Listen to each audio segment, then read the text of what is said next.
చెన్నైలో ఉన్నప్పుడు మేము భోజనం చేస్తున్నప్పుడు when we were just having lunch, అప్పటికి నాకు పెద్ద కుమారుడు ఉన్నాడు. ఆకలితో ఉన్నాం, చాలా ఆకలితో ఉన్నాం. ఆవరావరమని తింటున్నాము, ఎందుకంటే ఫుల్ సర్వీస్ కూర్చోవాలి అట్లే, ఏం నో మీల్స్, నథింగ్. మార్నింగ్ 5 అంటే ఇంక మళ్ళీ మధ్యాహ్నం 2:30, 3కి లంచ్ ఉంటుంది. తింటున్నాను, నా కొడుకు పెడుతున్నాను, ఆయన తింటున్నారు. తింటా ఉంటే కొంతమంది వచ్చి లే లే వెంటనే లేపి no no no you cannot sit, ఇది అని చెప్తున్నారు. ఎందుకు అని అంటే I don't know, I cannot judge, but వెంటనే సేవకులు ఎప్పుడు చూసినా అట్లా చేసినప్పుడు తింటున్నాము ఉంచు, లేకపోతే తింటున్నాము ఏంటి నీ కంగారు, ఏం చెప్పలే. ఓహో అవునా, ఇక్కడ కూర్చోద్దా, వారి చర్చే, వారి సంఘమే, ఇక్కడ కూర్చోద్దా, సర్లే అని మౌనంగా లేసి వెళ్ళిపోయాము.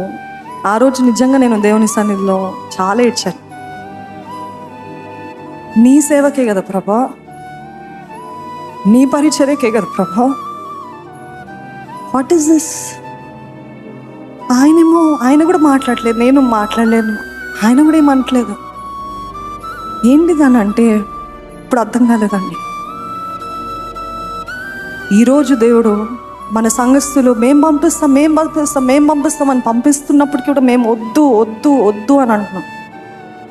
నేను ఒకటే అంటాను, అసూయ పడేవారి మధ్యలో ఉన్నట్లయితే don't try to fight it by your self.